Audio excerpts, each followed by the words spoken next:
Ini cuman kalau kita lihat trennya masih turun. Jadi kemungkinan kalau Bitcoin ada kenaikan ke depannya, kalian harus ingat ini masih dalam fase bear market. Jadi ada potensi untuk turun lebih dalam Dan lagi untuk sebenarnya di area, karena ini waktunya bukan mepet ya, singkat banget gitu. Iya. Jadi Oktober, November, Desember, sekarang udah Januari, Februari kan.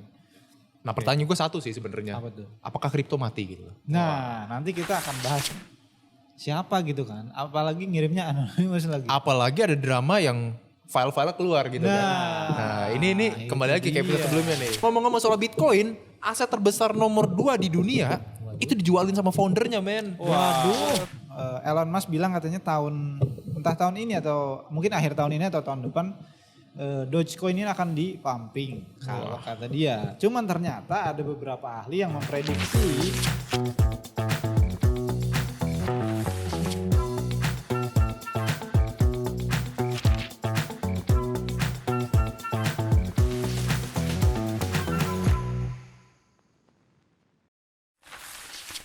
Go Mike. Gua Radit, balik lagi di Ngobrol Kripto bareng SKI. Oke, kita balik lagi guys. Gimana nih kabar kalian? Harusnya baik-baik saja. Harusnya baik-baik aja ya. Karena market Gue seneng deh kalau kita podcast lagi deh. Nah. Masalahnya kita selalu bener gitu loh prediksinya. gitu loh. Enggak, tapi disclaimer ya teman-teman semuanya ya. Yes. Anyway, Bitcoin guys. Sekarang sudah di angka 69.000 ya. Yes, US dollar. Setelah kemarin anjlok tuh ke angka berapa? 60K. 60K. Bahkan sampai 50 something kan? Yes. 59 kalau nggak salah. 59 ya. Iya, jadi syukur dia udah agak sedikit rebound gitu. Dan mungkin nanti kita akan coba bahas lebih lanjut kali ya. Bener banget. Silakan Kibo guys. Oh langsung ini. Langsung dong. Langsung. Dari Bitcoin ya. Oke, sebelum ke sana ini bear in mind teman-teman semuanya kita syuting di tanggal 10 Februari 2025 dan everything yang keluar dari sini itu bentuknya hanya sebagai pendapat pribadi aja dan bukan sebagai alasan untuk teman-teman semuanya melakukan jual dan beli dan seluruh keputusan itu ada di tangan teman-teman semuanya. Yes, not So, financial advice. disclaimer. Oke. Silakan Kibagas. Nah, oke. Jadi ini chart dari Bitcoin. Jadi sempat turun sentuh di harga 60 ribu lah. Bulutin aja 60 ribu dan sekarang ada rebound yang kemarin sempat ke harga 72. Jadi cukup lumayan reboundnya. Jadi ini di podcast yang lalu kan ada analis tuh yang nyebut bahwa Bitcoin bakal terjun ke 60 kan. Jadi Yes. beneran Analis terjadi ini kan? maksudnya lu gitu. Lu Iya. nge-reference analis sebagai lu gitu. Nah, kan ada dari analis luar juga. Oh, yang oke, ini. oke. Nah, kan mereka menyebutkan Bitcoin potensi buat ke 60 ribu gitu kan. Ya, kita waktu itu berpendapat ya bisa-bisa aja gitu kan, nggak ada yang salah dengan mereka menganalisis gitu. Kemudian setelah Bitcoin beneran sampai 60 ribu, sekarang udah rebound lagi. Dan di sini kalau kita lihat nih, penurunan ini sebenarnya ada beberapa reason lah kenapa Bitcoin bisa turun di 60 ribu ini. Yang pertama yang pola bear flag ini yang sudah kita bahas beberapa waktu lalu. Yes. Kalau kita tarik dari swing high yang di sini, itu target penurunannya emang kurang lebih di harga mendekati 60 ribu. Kalau kita tarik ke belakang, mungkin di sini juga bertepatan dengan area all time high di cycle sebelumnya nih. Jadi ini merupakan area support yang cukup kuat, sehingga terjadi rebound di level area 60 ribu. Kemudian kalau kita lihat nih di kenaikan bulan ini, mungkin kita gambar sebentar. Nah, dari segi liquidity ya. Nah, dari segi liquidity emang di area-area ini tuh emang liquidity-nya tuh cenderung lebih besar daripada area-area yang di atasnya gitu loh. Bahkan waktu itu sempat ada yang bilang nih di support level 780 sampai 75 di sinilah. Ada yang bilang Bitcoin bakal rebound. Ternyata di sini liquidity-nya itu tipis. Jadi market cenderung mencari liquidity yang lebih besar, yaitu di kurang lebih di harga 60 ribuan. Dan benar aja di sini ketahan gitu loh. Dan kemudian kalau kita lihat dari liquidation heat map di sini, memang di area sekarang ini, baru-baru ini di sekitar 70 ribu hingga 60 ribu itu emang jadi area yang orang-orang tuh banyak yang di istilahnya long dan area liquid price mereka di situ gitu loh. Jadi Mungkin Kibaga sebelum kita jauh nih bisa dijelasin dulu nggak liquidation heat map ini apa nih? Takutnya ada SkyMed yang nggak ngerti nih. Jadi untuk liquidation heat map ini, jadi buat teman-teman yang belum tahu nih, kalau teman-teman lihat nih ada garis-garis pink-pink yang cerah-cerah ini sebenarnya buat para Ungu itu? Iya, ungu pink lah ya. Ungu atau pink tuh Mike? Itu kayaknya kombinasi antara merah muda sama ungu. Beda sama semua nih. Semua nih. Salah nih. Udah monggo lanjut. Oke, jadi itu simpelnya kalau trader pasang posisi futures, long, short atau apapun, area liquid price mereka tuh bakal kelihatan di sini. Dan jadi yang kalian lihat ini garis-garis yang warnanya cerah-cerah ini area liquid price mereka. Jadi biasanya, ini nggak selalu pasti ya, biasanya market tuh bergerak ke area liquidation price yang tebel di bawah mungkin. Setelah mereka mengambil liquidation price yang di bawah, mereka akan rebound balik naik dan cari area liquidation price di atas yang tebel juga. Jadi bolak-balik mereka akan cari liquidation price gitu dari yang atas ataupun bawah. Jadi kurang lebih seperti itu. Jadi gini teman-teman semuanya, mungkin gue bisa simplify nih. Nah, Intinya ini adalah salah satu dari posisi kalian nih kalau kalian main futures gitu kan. Jadi setiap range harga itu ada yang namanya liquidation warna liquidation heat map gitu loh ya. Yang menunjukkan di mana titik paling tebel dari banyaknya trader ataupun investor yang membuka posisi tersebut gitu loh. Contoh misalkan teman-teman semuanya buka posisi nih di angka 70.000 US dollar gitu kan. Ternyata di angka 60.000 sampai 65 tuh tebel tuh ya kan. Liquidation heat mapnya gitu kan. Itu artinya banyak trader yang punya posisi di 70.000 itu margin call-nya di angka 60 sampai 65K teman-teman semuanya. Jadi makanya gue selalu bilang ke teman-teman SkyMed semuanya, better kalau misalkan main futures atau whatever itu pasang stop loss lah gitu loh. Jangan sampai stop loss kalian itu margin call gitu loh. Iya, betul. Dan ini adalah contoh nyata gitu ya, orang-orang yang memang kayaknya ngawur sih ya, gue gak tahu ya. Iya, Tapi kayaknya. memang ini adalah faktor pasar gitu loh, yang bikin pasar semakin sehat gitu kan. Banyak juga big player yang open long dan short di daerah-daerah situ. Iya. Itu artinya kalau misalkan ungunya tebal di atas tuh, itu banyak orang juga yang melakukan short dan juga margin call-nya tebal tuh di angka situ tuh. Itu berapa juta dolar tuh guys? Yang Itu yang Kalau paling di atas ini kurang. long. Kalau yang di atas long. Nah itu berapa tuh? Ini kurang lebih 135 juta, hampir Nah itu. 136. Jadi kalau misalkan nanti harga Bitcoin naik ke atas, udah kena liquid semua itu, kena margin call semua itu. Dan makanya kalau teman-teman semuanya perhatikan tuh suka di berita tuh kayak, wah the biggest liquidation in history bla bla bla. Ya karena ini gitu. Berdasarkan itu. Berdasarkan ini gitu. Kayak gitu. Dan ternyata kejadian kemarin tuh yang 56 Februari kemarin tuh jadi hampir 2.7 billion dollar USD dalam kurang lebih 24 jam lah ya. Nah itu apakah ada duit kalian juga di situ kan? Nah, Mungkin salah juga kan satu itu. dari kalian juga kena di situ ya. Makanya hati-hati teman-teman semuanya. Kalau futures itu gue nggak tahu ya, tapi kalau dari side gue sih ngelihatnya ini sebagai spekulatif area lah. Gue nggak tahu ya pendapat gimana. Gue juga chartis juga, technical juga, tapi better kita main pasti-pasti aja deh gitu. Kalau kalian belum confidence, karena kalau trading gitu dan main futures tuh stressful sih sebenarnya gitu loh. Jadi kalian harus coba buy and hold dulu, baru kalau udah ada spare time dan macam-macam baru coba trading gitu. Risk and rewardnya itu harus seimbang lah. Iya, dan harus punya mental yang udah dewasa gitu loh. Jangan sampai mentalnya masih kayak bocil tiba-tiba itu masuk dia. ke futures gitu kan. Rungkat aja kan. Marah lagi gitu kan. Nyalahin siapa Mike? Pemerintah dong. Enggak sih, kayaknya gue gak sampai sana sih. Nyalahinnya ya inilah exchange kuning gitu kan. Bilangnya manipulasi atau iya, apalah gitu. padahal ya kalian juga yang open position gitu kan. Yes. Gitu loh. Silakan. Bro Michael, ada lagi? Mungkin mau dilanjut dulu bentar. Oh, boleh, Ada boleh. belum selesai nih. Oh mungkin iya, boleh iya, tambahan projectionnya ini. belum ya? Projectionnya belum. Oke, Jadi itu kan silakan. tadi beberapa reason lah kenapa Bitcoin turun di area 60.000 gitu. Nah kemudian untuk saat ini ya kemungkinan Bitcoin ada potensi buat koreksi naik terlebih dahulu. Jadi kalau kita lihat di bulan November tahun lalu itu kan Bitcoin turun dalam kan. Terus habis itu dia sempat konsolidasi dan cenderung naik sedikit membentuk pola bear flag. Dan kemungkinan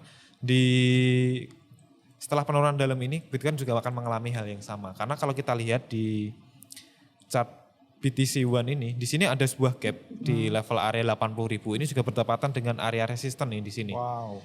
Jadi kemungkinan nih Bitcoin bisa aja dia akan koreksi naik terlebih dahulu. Mungkin ya kita ambil contoh case yang mirip-mirip seperti case sebelumnya. Jadi bisa aja nih Bitcoin, nah ini ya kurang lebih dia potensi buat naik ke area resisten untuk mengisi gap tersebut. Cuman aku nggak tahu, kurang tahu apakah cepat atau lambat bakal diisi gap ini. Cuman kalau kita lihat trennya masih turun. Jadi kemungkinan kalau Bitcoin ada kenaikan ke depannya, kalian harus ingat ini masih dalam fase bear market. Jadi ada potensi untuk turun lebih dalam Dan lagi untuk sebenarnya kedepannya. di area situ tuh udah jadi ada analis dari Bloomberg udah mention bahwa ada kemungkinan reboundnya tuh ke 86 sebenarnya kalau bisa 86. nanti dibuka newsnya boleh. Oke, boleh. Jadi memang di area 85-86 itu ada possibilities reboundnya ke situ katanya. Jadi ya kita tunggu aja, maksudnya apakah ini bisa sampai sana atau memang akan tetap sideways di level 70K. Iya, anyway tadi kan Ki Bagas sempat show satu chart ya namanya BTC 1 tanda seru gitu kan. Yes. Itu artinya kontrak perjangkanya untuk Bitcoin ya teman-teman semuanya. betul. Makanya tadi ada tulisan yang namanya CME. Nah kalau CME ini tuh dia tuh namanya Chicago Mercantile Exchange Group. Jadi ini bursa derivatif terbesar di dunia gitu. Letaknya ada di I think di Chicago ya namanya, di Chicago jelas gitu kan. And makanya kenapa suka ada gap-gap bolong-bolong kayak gitu karena Sabtu dan Minggu mereka close gitu loh. Sementara Senin dan Jumatnya mereka open gitu kan. Jadi kebetulan dari tahun 2021, 2020 dan tahun-tahun sebelumnya Bitcoin selalu menghormati tuh.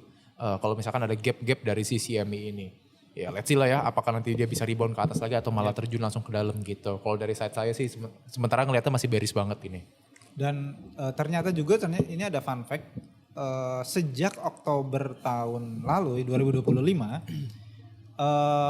market cap cryptocurrency ini udah kehilangan sekitar 2 triliun dolar. Wah 50% dong gitu ya. Mungkin newsnya bisa dimunculin. Nah, Ini yang mana? Oh yang ini. Ya benar. Jadi kurang lebih hampir 2 triliun dolar dan ini bisa dibilang salah satu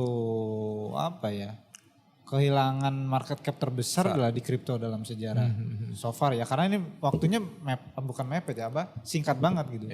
Jadi Oktober, November, Desember, sekarang udah Januari, Februari kan. Nah pertanyaan gue satu sih sebenarnya, Apa tuh? apakah kripto mati gitu? Nah nanti kita akan bahas di akhir Akhir aja ya. ada sesinya nanti. ada sesinya. Ada sesinya. Oke. Kalau BTC dominance gimana guys? Mau dicek dulu nggak? Boleh, Ini menarik boleh. juga tuh. Untuk BTC dominance. Oke. BTC dominance dan juga kalau nggak salah greed and fear indexnya nih ini udah ke single digit katanya. Iya. Kalau nggak salah sempat 2 ya angkanya atau 3? Yes. 5 bahkan 5 ya? kalau nggak salah. Jadi ini menjadi fear and greed index terendah dibandingkan crash-crash yang terjadi sebelumnya. Nah, itu dia. Ya, siapa aja yang nggak takut? Pasti semua takut. Iya. Silakan Ki Bagas. Oke. Belum kemana-mana sih ini basically. Belum kemana-mana. Jadi sebenarnya di beberapa podcast yang ke belakang nih, Yes. kita sudah sempat bahas dari BTC dominance ini. Sebenarnya secara tren BTC dominance sih sebenarnya udah ada perubahan nih dari uptrend jadi downtrend gitu. Karena kita lihat di sini ya garis uptrendnya sebenarnya udah break ya. gitu ya. Cuman kalau kita lihat di sini masih cenderung sideways dan masih di atas neckline dari head and shoulder juga. Jadi saat ini belum kemana masih. Hopefully bisa break, bisa turun sehingga ya kita tahu untuk altcoin juga ada harapan untuk gerak. Cuman kalau di bear market ini ya apabila Bitcoin turun ya altcoin juga bakal ikutan turun gitu ya. Oke. Ya, Tapi memang akhir-akhir ini gila banget ya. Yes. Pergerakan dari Bitcoin ya. Maksud gue sempat ke 59, 60-an, sekarang udah 70K lagi gitu. Just a matter of time aja dia bisa terjun lagi gitu kan. Yes, benar banget. Ya pokoknya take your position wisely aja teman-teman semuanya. Jangan terlalu over leverage, apalagi terlalu over trading. Karena itu akan membuat kalian gila. Nah, Stressful lah. Itu dia. Dan kemarin juga ada informasi yang cukup mengejutkan sebenarnya beberapa hari yang lalu. Jadi ini dari kabar tentang Satoshi sih sebenarnya. Jadi tiba-tiba ada satu anonymous, jadi dia mentransfer kurang lebih 2,56 BTC ke wallet Satoshi. ke walletnya Satoshi. Ini kan siapa gitu kan, apalagi ngirimnya anonymous lagi. Apalagi ada drama yang file-file keluar gitu kan. Nah ini kembali lagi kayak episode sebelumnya nih. Silakan waktu dan tempat. Dia. Jadi kan memang sebelumnya ada drama tentang, kita mention aja kali ya namanya karena udah terlanjur viral juga silakan, kali ya. Silakan atau inisial aja juga boleh tapi bebas sih bebas. Buat teman-teman yang mungkin yang suka cerita-cerita konspirasi lah ini. Jadi ada yang namanya Jeffrey Epstein. Nah, jadi katanya beberapa tokoh utama di dunia cryptocurrency termasuk Bitcoin itu terhubung atau berhubungan dengan si brother Jeffrey Epstein ini, baik secara langsung maupun secara tidak langsung. Agak lucu ya dia ngomong brother. Anyway, gue juga Sorry, bukan brother, maksudnya brother ini, tapi maksudnya bro. enggak, dia mengklaim dirinya adalah brother. Tapi anyway kalau ngomongin soal siapa ya Satoshi dan bla gitu, sebenarnya dari 2014 juga udah banyak ya rumor-rumor gini. 2014 Halvini gitu kan. 2021 siapa Elon Musk gitu kan. Sekarang ada lagi nih. Tapi gue ada teori sendiri. Jadi menurut teman gue, jadi ini dari Salatiga. Jadi katanya Satoshi itu adalah CIA. Orang US nih berarti artinya. Nah itu bisa dielaborate lagi gak tuh maksudnya gimana? Jadi Artinya apa tuh Jadi berarti? gini teorinya tuh. Jadi katanya mustahil menciptakan teknologi sekompleks Bitcoin itu hanya satu orang. Karena dia perlu testing, perlu development. Perlu domain gitu. Iya, itu kalau aja. Maksudnya intinya teknologi sekompleks itu dikerjakan oleh satu orang. Jadi menurut dia ini pasti ada sekelompok orang yang ingin menguasai atau bertujuan tertentu di dunia keuangan dan mengambil kesimpulan ke CIA. Nah berdasarkan apa namanya file-file yang bro yang tadi lu sampaikan itu ya GE itu kan, itu juga disebutkan kan bahwa ada dua negara yang memang ikut serta nih gitu loh dalam dalam kemajuan teknologi lah di dua negara tersebut gitu kan. Ya bisa jadi itu implikasinya ke pembuatnya Bitcoin gitu. Ya I don't know lah teman sekarang siapa pembuatnya Bitcoin gitu. Cuman kalau teman-teman tanya apakah Bitcoin layak diinvest sih, ya sejauh ini layak ya sebenarnya gitu ya. Belum tahu aja tiba-tiba 2025 keluar boom, 2026 boom keluar tiba-tiba ngedam kan kita nggak tahu. Asal jangan aja keluar itu si foundernya itu jangan. Iya. Ya pokoknya take investment tuh wisely. Anonymous aja lah. Iya, remain anonymous aja. Kayak Gitu. Anyway juga tadi kan lu ngomong soal anonymous wallet kan yang transfer ke wallet Satoshi kan. Ini juga ada kesalahan nih dari exchange. Mungkin kalau gua sebut namanya Bitam ya. Dia itu nggak sengaja ngirim 44 billion dollar in value dalam bentuk BTC ke user gitu loh. Dan kabarnya dia hanya mengatakan ini sebagai error. Bukan dari Operational error. Nah Bukan gimana dari nih orang opsnya nih? Iya, gitu. gimana nih? Kenapa yang 4.4 atau 44 nih? 44 billion dollar. Dahsyat. Nah misalkan Gas nih, gue nanya pendapat Bagas dulu. Soalnya tadi kan lu yang ngomong terus gitu kan. Gue tanya pendapat Bagas nih. Dari segi operasional nih kesalahan kayak gini apakah cukup wajar gak sih Ki Bagas? Atau ada hal-hal yang blunder yang lain mungkin kita gak bisa mungkin bicarakan? kalau dibilang sebuah kesalahan, jadi kalau seseorang melakukan kesalahan sebenarnya wajar sih. Harusnya wajar. Cuman kalau kesalahannya kita bisa istilahnya merugikan perusahaan sebesar ini sebenarnya ya cukup fatal sih gitu ya. Namun untungnya nih yang saya dengar-dengar untung value ini dikembalikan lagi gitu kan. Baik Jadi, ya. Untuk hampir semuanya. Hampir semuanya, berarti ada yang gak dikembaliin dong? Ada pasti itu. Mungkin belum, Tapi belum. si Bitamnya ini minta klarifikasi karyawannya gak? Nah, Blunder gak karyawannya? Iya, itu pasti sih. Pasti lo kaget lah ya 44 billion dollar kan panik juga gitu. takutnya. Tiba-tiba udah dibelanjain Nah, lagi. teori lagi. Lanjutkan. Ya harapannya ini emang sebuah blunder aja sih, blunder bukan. Harapannya takutnya tadi. Iya, itulah, katakanlah itulah. Ini ya mungkin hanya sebuah blunder, bukan ya jangan sampai ada kasus-kasus hack lagi setelah kita dengar di beberapa waktu terakhir ini. Tapi satu pertanyaan gue sih, ini kok bisa terjadi gitu? Maksud gue kayak biasanya kan di dalam sistem exchange, apalagi dalam mata uang tukar-tukar duit gini ya, itu kan ada operasional ketat banget ya. Nggak bisa asal satu orang, gue pengen transfer ke sini, kirim itu nggak bisa kan, harus ada approval dari macam-macam gitu kan. Nah itu perlu dipertanyakan gitu. Tapi jujur ya, sering sebenarnya kejadian kayak ada kejadian salah pencet lah, salah kirim lah. Salah ngomong gitu. Iya, kalau salah ngomong kan udah sering lah ya. Cuman maksudnya ini kan mengambil keputusan dalam sekian detik kan. Iya. Kayak gitu. Gila itu ya. 44 billion dollar. 44 billion coba. Bayangin kalau lu usernya Gas, menerima 44 billion dollar Gas. Itu gimana Gas? Tiba-tiba kekirim Buka ke user exchange wallet gue.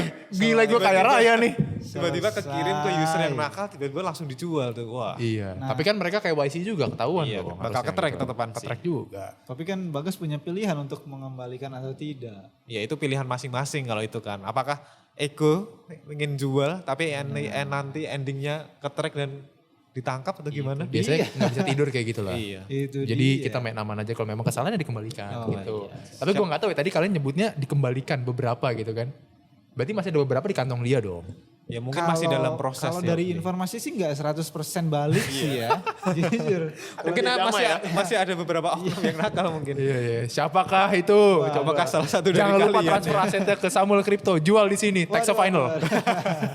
Enggak bercanda guys. Hanya aset-aset yang sudah di whitelist lah. Iya, sudah Iya. di whitelist. Tapi kan Bitcoin ya dibilang. Oh iya, ini Bitcoin. Bitcoin, kan? Bitcoin bisa. Maksudnya hanya aset-aset yang didapatkan dengan cara-cara yang baik. Nah ngomong-ngomong soal Bitcoin, aset terbesar nomor 2 di dunia itu dijualin sama foundernya men. Waduh. Vitalik menjual hampir 6.100 Ethereum ketika harganya turun ke $2.000 gitu. Ini dia. Dan ini pun gak ada alasan apapun nih, gue belum nemu alasan kenapa dia jualan. Jadi just selling gitu aja. Iya. Atau mungkin Vitalik sendiri panik di bear market kali ini. Bisa jadi. Bisa Iya, jadi. Bisa jadi. Gak tahu ya itu. Tapi setelah dia ngejual itu jadi ada satu meme. Bukan satu meme, jadi foto dia. Foto dia lagi selonjoran lah intinya.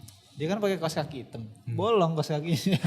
Mungkin buat beli Artinya kaos apa kaki gitu ya. Artinya apa tuh? Katanya dia jualan itu buat beli kaos kaki. Oh, I see. Gitu. Kalau murah loh kaos kaki loh, di Miniso banyak loh gue heran. Ya maksudnya kaos kaki untuk seukuran miliuner, bilioner gitu masa bolong? Menurut pandangan lu gimana guys? Iya, ini sih pasti jadi meme di mana-mana gitu ya. Kenyataan. Tapi ya bisa jadi si Vitalik ini ada keperluan something lah. Hopefully dia Apa dong? keperluan ini Apa tuh? menjual aset untuk semakin Oh ada mengembangkan katanya, dia jaringan bilang Ethereum. ini part of charity juga. Jadi dia nge-offload sekitar 1,16 juta dolar untuk melakukan charity gitu. Sisanya Sisanya gak tahu. belanja. belanja kayaknya. Sisanya belanja kali ya. Belanja apa tuh? Waduh. Janganlah. Kita nggak tahu juga masalahnya. Wah ini ada file-file lagi nih, silakan Bro Michael. Ya jadi memang kelanjutan dari Epstein Files ini bombastis ya. Dan newsnya tersebar kemana-mana ke berbagai figur yang terkenal gitu. Juga tokoh-tokoh besar kayak Bill Gates dan segala macam. Baru-baru ini katanya termasuk Michael Saylor juga ada namanya muncul berkali-kali di Epstein Files itu. Jadi memang Gila ya semuanya muncul ya. bisa Orang-orang dibilang besar. sporadis juga sih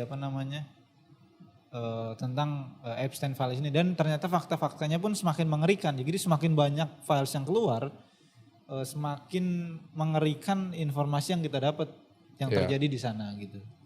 Kayak gitu. Jadi memang tapi ini bagian dari politik juga. Jadi teman-teman bisa melihat dari berbagai kacamata. Jadi sebenarnya ini bukan hanya fakta biasa, tapi memang ada fakta politik juga di sana kayak gitu. Anyway apapun itu, pusing juga ngikutin ini ya. Bener banget ini. Gak ada habisnya. Gak ada habisnya ya mas Ini gue. udah- Setiap ini ada keluar baru lagi gitu. Dan teori-teori semuanya keluar. Orang-orang punya masing-masing punya teorinya bener masing-masing gitu loh. Ya Dan udahlah gue. katanya bahkan nanti ada satu files yang heboh lagi nanti. Jadi ada, kalau lu lihat, jadi ada salah satu presiden Amerika yang nggak masuk ke dalam, maksudnya nggak dimention di Epstein Files, tapi ada files yang lebih mengerikan, 911 files. Tapi ini lebih mengerikan lah. Jadi kita pindah aja. Dan juga kemarin gue baca-baca tuh, ini jadi gosip nih masalah ini nih kan. Gue baca-baca juga ternyata ada salah satu mantan presidennya US itu tuh sebenarnya udah meninggal gitu tahun 2019 dan digantikan menjadi cloning. Robot. Iya, cloning robot gitu. Gue nggak tahu itu kan, nggak tahu rumor atau apa. Tapi itu katanya Mr. ada JB di. kali. Iya kali ya. Mr. JB soalnya kan jalannya kayak robot-robot gitu kan. Nah ini gue nggak ngerti tuh jalan-jalannya gimana. Ya tapi ya gitulah rumor-rumor teman-teman semuanya. Kita juga sering mantau sosmed, jadi Bener banget. kita juga ngikutin nih gosip-gosip yang baru-baru nih. Gitu kan. Informasi-informasi yang perlu kita verifikasi juga informasinya. Jadi ini juga informasi buat teman-teman. Iya. Selalu verifikasi informasi yang Kalian diterima dapat, baik dari kita maupun dari Iya. berbagai sumber yang kalian ya. Bisa jadi kita salah, makanya kalian harus melakukan verifikasi dulu nih ke sumber-sumber yang lain gitu kan. Apalagi sekarang udah ada AI macam-macam gitu, jadi lebih mudah lah. Benar banget. Gitu loh. Karena kita pun juga bisa berbuat kesalahan. Betul. Gitu loh. Kayak gitu. Anyway, ini kabar dari YouTuber sebenarnya ini Mr. Beast ya. Ini nggak habis-habisnya ini Mr. Beast juga. Ini sebenarnya nggak ada related sama kripto dan macam-macam sih. Cuman dia udah masuk ke fintech kelihatannya. Dan dia udah meng-acquire ya. Itu namanya tuh Step. Itu banking app Wow. terbesar gitu. Gede loh. banget dong. Dan memang dia ingin menargetkan Gen Z nih untuk menabung di banking app ini gitu namanya Step gitu. Ya hopefully semakin ada gencaran-gencaran yang lain lagi ya. Iya, Dan cuma masih memang- ada gebrakan-gebrakan baru lagi. Dari mana ya uangnya Mr. Beast ini? Aduh, itu lu putar-putarin kemana gue juga bingung ya sebenarnya. Tapi ya YouTube maybe Dari YouTube kan. Ki Bagas tahu kali. dari Ya, mana uangnya. dia Mr. Beast kan kita tahu sendiri kan dia salah satu YouTuber dengan penghasilan dan followers terbesar di dunia. Ya mungkin uangnya kan dari situ. Dan hopefully mungkin kedepannya dari Mr. Beast bakal ikut ke crypto market. Siapa tahu dia mau mendirikan exchange. Siapa tuh mau podcast di sini sama kita. Waduh, boleh. Mungkin bisa dikirim email nanti. Iya. Siapa yang kirim kita atau dia? Iya, iya. Ya kita yang kirim. Kita Kita yang undang ya. Kita yang ngundang kan. Tapi ngomong-ngomongin soal YouTuber terbesar, dulu ada tuh YouTuber terbesar satu tuh namanya PewDiePie tuh. Iya. Kalian ngikutin gak? Oh, PewDiePie yang Kalau nggak salah gamers itu. gamers, tapi dia sekarang udah pindah ke Jepang. Terus dia kayak nikah sama cewek Jepang, ya udah live happily ever after gitu loh. Oh gitu. Iya, dan udah dia nggak nge-YouTube lagi. Itu kayak goals hidup banget sih, Iya, men. kayaknya. Ini jadi kemana-mana sih sebenarnya, tapi udahlah ya. Mungkin buat teman-teman yang mau jadi streamer atau YouTuber atau apapun itu, bisa tuh. Pakai Samuel XR Studio. Ini bridging marketingnya aneh banget ya. Tapi anyway teman-teman semuanya, kita langsung masuk ke CoinPick kali ya. Boleh? Ada CoinPick apa nih kita mau bahas nih? Dari mungkin Bro Michael dulu atau Kibagas silakan. Jadi Bro Michael baru-baru nih, memang mungkin yang ada biasanya. informasi tentang Dogecoin. Jadi walaupun sebelumnya, jadi informasi sedikit, kemarin tuh di X, jadi Elon Musk bilang katanya entah tahun ini atau mungkin akhir tahun ini atau tahun depan, Dogecoin ini akan di-pumping kalau kata dia. Cuman ternyata ada beberapa ahli yang memprediksi Dogecoin akan crash di bawah 0, mungkin bisa double digit 0 nanti. Ahlinya siapa tuh? Nah, Ahlinya. coba mungkin bisa dibuka newsnya. Sekalian Oke. chartnya juga. Oh ini ahlinya. Yes. Bukan kan?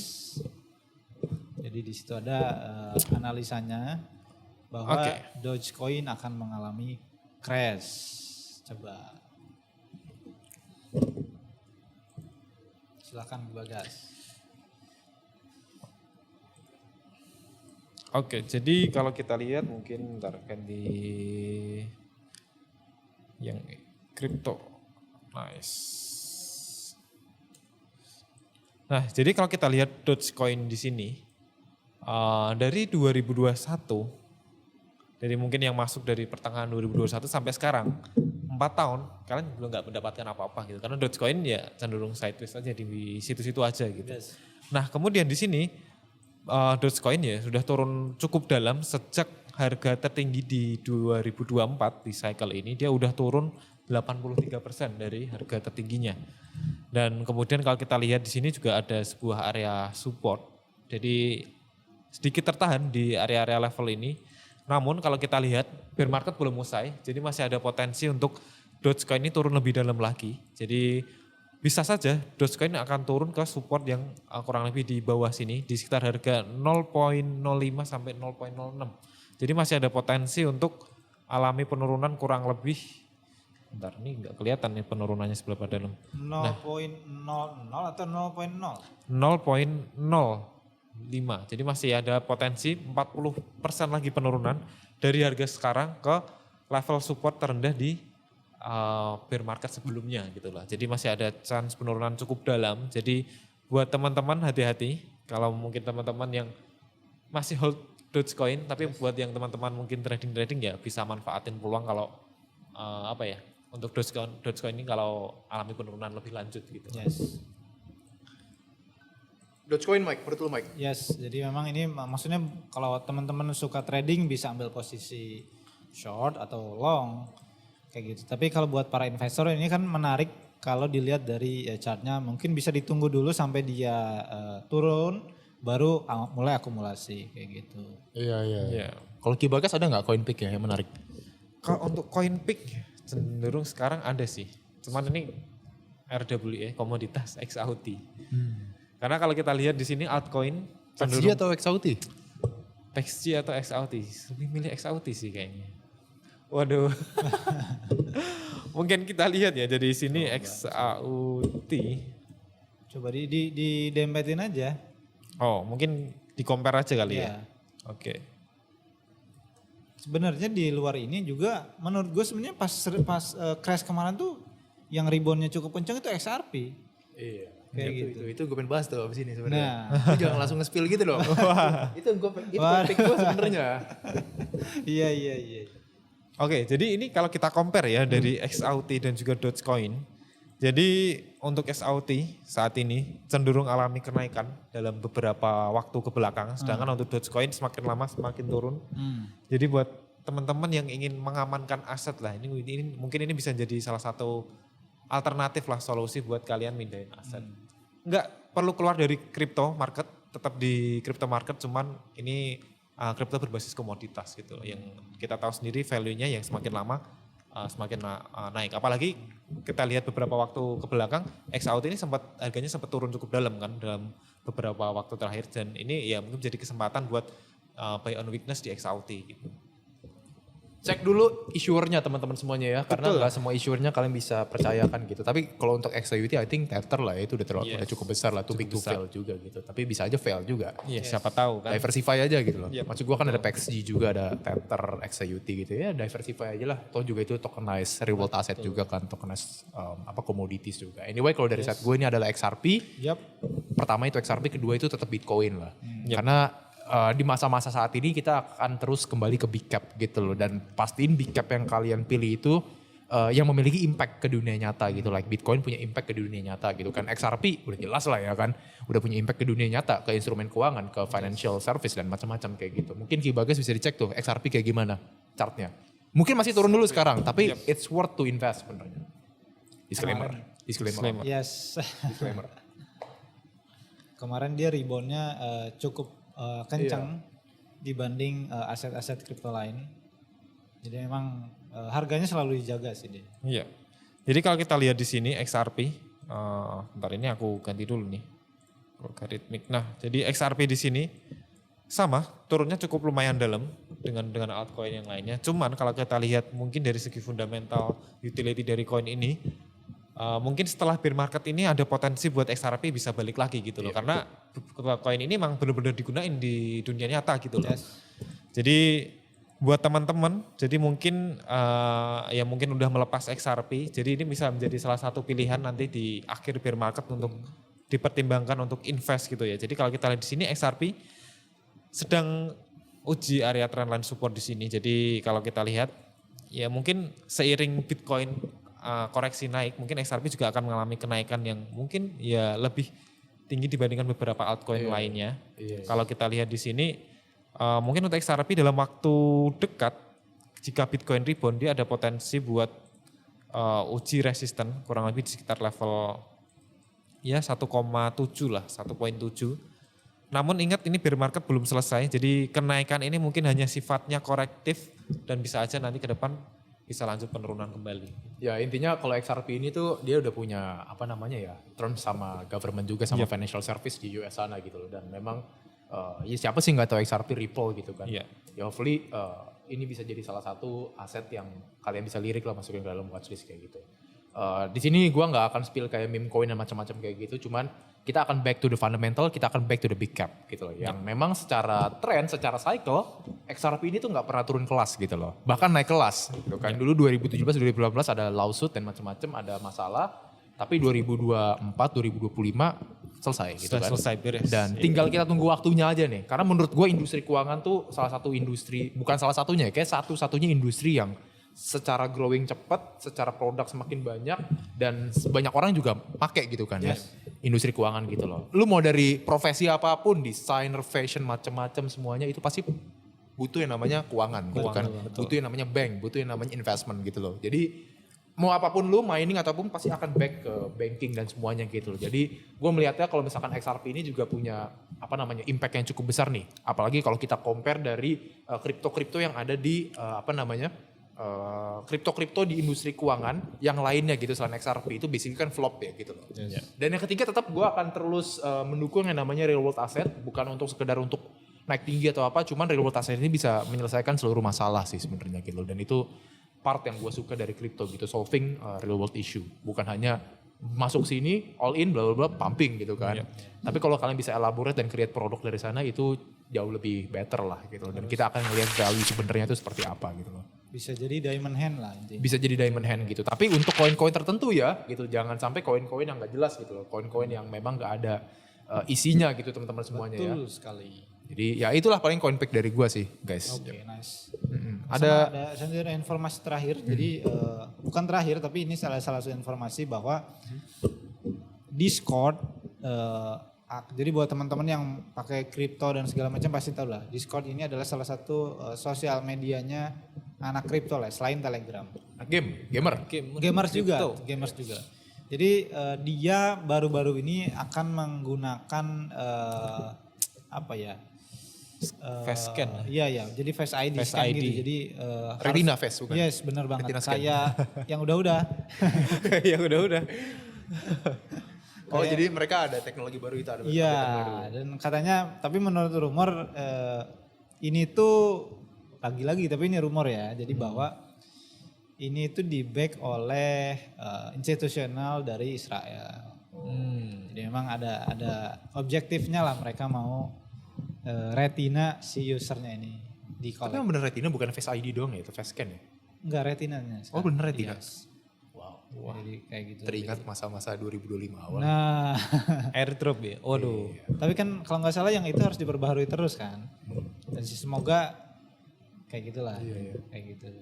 Gua no comment Yes. dan netral juga posisinya di sini. Ya tetap identity kita itu adalah apa ya? Kita harus mengamankan identity kita dulu ya, karena itu prioritas masing-masing individu gitu loh. Jangan sampai jual retina cuma buat dapet Atau airdrop 800.000. liburan ke keluar kota itu sangat tidak disarankan. Iya, jangan sampai tergiur karena airdrop yang di bawah 1 juta terus kalian jual retina kalian. Atau bahkan rencananya keluar kota tapi nggak berangkat keluar kota juga. Dan yang pasti teman-teman semua jauhkan teman-teman kalian yang mengajak kalian untuk jual retina. Waduh. Ngeri. Ini kisah pribadi ya Mike ya. Aduh. Ya udahlah. Gitu Oke, lah, kita guys. back to the Bitcoin aja deh. Jadi nah ini ada satu teori pertarungan teori sebenarnya. Jadi di Bitcoin kan ada istilah buy the fear sama Sell the greed. bukan, jadi it's different this time. Oh. Kayak gitu. Nah kalau kalian berdua nih lebih pilih yang mana? Sama gila sih memang akhir-akhir ini tuh orang udah dibilang fear deep tapi masih ada deep lagi bro. Lo kayak deep Another deep lagi. terus. Bahkan bukan tahun 2026 aja 2025 Iya. juga gitu. Lu masuk altcoin apapun, wah diskon nih murah nih masuk jeblok lagi turun 30%, diskon lagi. Iya, Lama-lama gak ada value-nya gitu, bukan under value lagi malah. Berarti Gak ada it's different value-nya. this time dong. Iya kayaknya dari 2024 2025 udah berubah semua cycle-nya gitu. Karena kan orang bilang katanya, oh ini nggak ada altcoin nih. Iya. Sorry nggak ada season nih katanya. Ya makanya ada deep after deep gitu kan. Deep after deep after deep after deep gitu loh. Deep terus gitu. intinya. Deep terus gitu. Tapi kalau lu apa gas? By the fear. Kalau pain the fear sebenarnya sih ini bisa menjadi acuan sebenarnya. Cuman kita perlu lihat konteks juga apakah ini kita sedang dalam bull market atau bear market gitu. Karena kalau kita lihat sih sebenarnya ya dari Coba cek Greed and Fear Index-nya Oke, dong. bentar kita cek ya. Sebenarnya bentar aku buka Bitcoin Fear and Greed Index. Nah, jadi Bitcoin Fear and Greed Index ini sebenarnya bisa menjadi salah satu indikator juga nih. Biasanya kalau dari Bitcoin Fear and Greed Index udah menunjukkan extreme fear, biasanya ada tanda-tanda buat market tuh akan ada rebound gitu. Cuman apakah rebound kuat atau hanya rebound kecil itu juga tergantung. Kalau mungkin di saat-saat seperti ini di bear market ya mungkin rebound kecil aja yang terjadi. Cuman kalau kita lihat di Fear and Greed Index ini mungkin di case kemarin di bulan April 2025 kan udah sempat sentuh extreme fear kan. Dan kemudian Bitcoin rebound cukup impulsif dan bahkan buat all time high di harga 126.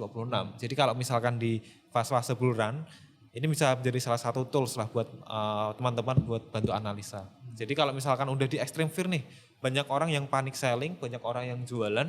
Nah itu justru malah jadi peluang buat kita sebenarnya buy the dip gitu loh. Cuman ingat konteks apakah kondisi marketnya lagi uptrend atau downtrend, itu aja sih. Dan itu harus tertentu juga koin-koinnya itu nggak Iya bisa betul. semua koin digituin. Biasanya ini digunakan buat cuma Bitcoin sih, biasanya ya yang paling works gitu. Karena yang nggak tahu ya ke depannya kalau misalkan altcoin yang lain memang kalau ditanya ada teknologi ada app juga ada gitu kan, ada pengguna juga ada gitu. Cuma ya turun terus gitu koinnya gitu loh. Bahkan kayak nggak ada supporternya sama sekali. Ini bukan masalah undervalue tapi memang nggak ada value-nya ternyata gitu loh. Jadi hati-hati teman-teman semuanya, back to the big cap, back to the koin-koin yang memang sudah memiliki real world impact dan juga nge-solve real world issue. Maka tadi gue ada sebut mention Bitcoin dan juga XRP gitu.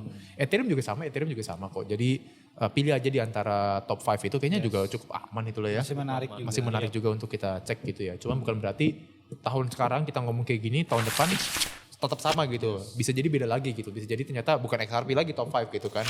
Dan namanya investasi lah ya bro ya. Maksud gue namanya investasi itu kita harus fleksibel dan harus siap switching kalau misalkan nggak sesuai dengan plan kita. Gitu. Coba kita geser ke menu terakhir kali ya. Boleh. 2026 Crypto Winter Narrative emerge. Coba guys, kita tampilkan Sebentar akhirnya. Apa Jadi Crypto Winter datang. Wah. Itu makanya udah bersalju itu di belakang. Iya. Nah, jadi Mari kita sambut ya. Yes, kejatuhan Crypto ke Winter. 60K kemarin itu katanya adalah awal dimulainya Crypto Winter. Oke, kita Tapi sambut udah- tahun ini sebagai Crypto Winter. Iya. Cuman kalau kita lihat dari 60.000 baru masuk Crypto Winter, tapi sebenarnya udah bisa dibilang cukup telat sih. Udah rungkat itu. Udah rungkat, udah terlanjur rungkat gitu sebenarnya. Kadang memang pasar tuh bereaksinya telat. Iya, Gitu loh. Harusnya dari 10-10 kemarin ya, 10 Oktober. Itu bukan rungkat, itu bukan harusnya, itu udah rungkat. Udah Habis rungkat itu habis. 10 tuh. Itu benar bisa menjadi Udah indikasi harusnya awal kapok itu. tuh. Iya. Harusnya kapok tuh. Tapi ternyata di liquidation heatmap masih ada banyak orang yang main futures Iya. long Mungkin gak banyak orangnya, cuman mungkin orang-orang tertentu itu aja kali ya yang punya fund besar ya. Tapi itu dia maksudnya fund-nya besar banget dan kok nggak bisa manage. Enggak, gue melihatnya ini kayak situasi yang kayak ternyata udah dibuat gitu loh. Teori lagi nih kan. Iya, iya, iya. Nggak Kayaknya udah apa-apa, dibuat nggak gitu. Maksud gue Dibuat kayak gimana? nggak banyak orang-orang yang melakukan short atau long gitu loh. Cuman memang ada satu big whale atau beberapa orang yang punya fundnya banyak, dia buka position di situ untuk ya ngasih tau ke kita lah kalau misalkan di sini tuh ada ada indikator ini, ada ini, ada itu, ada ini, ada itu. Padahal itu mereka juga yang buat gitu kan. Nah, ada teori konspirasi. Ini konspirasi banget sih. Iya, bisa jadi. Ya kan? Tapi Atau bener atau enggak. berdasarkan beberapa informasi dari beberapa akun X, misalnya kayak Look on Chain, terus kayak Well Insider. Jadi ternyata memang banyak whale yang Emang banyak whale ya? bisa dibilang bodoh juga. Karena trading tanpa stop loss itu gimana ya? Iya, banyak juga kan orang kayak gitu kayak dengar sesuatu terus tiba-tiba langsung entry gitu kan. Nah, contohnya siapa tuh? Jangan. Maksudnya orang-orang yang Gak punya plan sendiri gitu. Gak punya plan sendiri, iya. Karena kan semua orang tuh bisa ngomong macam-macam kan. Iya, Kayak bener lu ke banget. YouTube manapun, kemanapun, sosial media lu bisa ngomong macam-macam gitu kan. Bener. Dan tergantung dari individu masing-masing nih. tiba-tiba dengar koin A langsung Langsung wah, entry Langsung gitu. entry full leverage tanpa stop loss. Wah. Iya. Terus kalau misalkan loss, marah-marah gitu kan. Ke Enggak, orang ini. yang kasihan sebenarnya bukan itu. Orang yang mau beli kripto harusnya spot, dia belinya pakai futures. Itu salah ada. pencet tuh. Gue pernah lihat beberapa kasus kayak gitu. Kasihan sih jujur. Iya. Pokoknya setiap decision investasi itu kembali lagi ke individu. Yes. Kita harus take a full responsibility atas seluruh aset kita. Betul. Dan jangan sampai ketika kita melakukan kebenaran ataupun kesalahan jangan sampai melibatkan orang lain. Betul sekali. Tetap bertanggung jawab atas diri sendiri dan bertanggung jawab atas aset diri sendiri juga gitu. Do your own research. Do your own research dan juga apapun yang kita omongin di sini not financial advice. I think udah cukup kali ya kita podcast kali ini ya. Jadi teman-teman semuanya jangan lupa subscribe, like, komen dan share dan ramaikan juga. Ini viewers kita belum ada nyentuh 1K teman-teman semua YouTube-nya nih. Ini pokoknya nih harus ada nyentuh 1K before April 2026 before lebaran karena itu janji dapat THR. Enggak bercanda. Tapi support dari teman-teman sekalian. hopefully support dari teman semuanya, makanya gue bilang share ke teman-teman yang lain karena di sini pusatnya Informasi kripto. pusatnya informasi dan di mana lagi exchange ngomongnya senyeliwer ini gitu kan. Cuman kita doang. Iya, Salah tapi lengkap. tetap disclaimer not financial advice, do your own research dan juga stay tune terus di Ngobrol Kripto bareng SKI.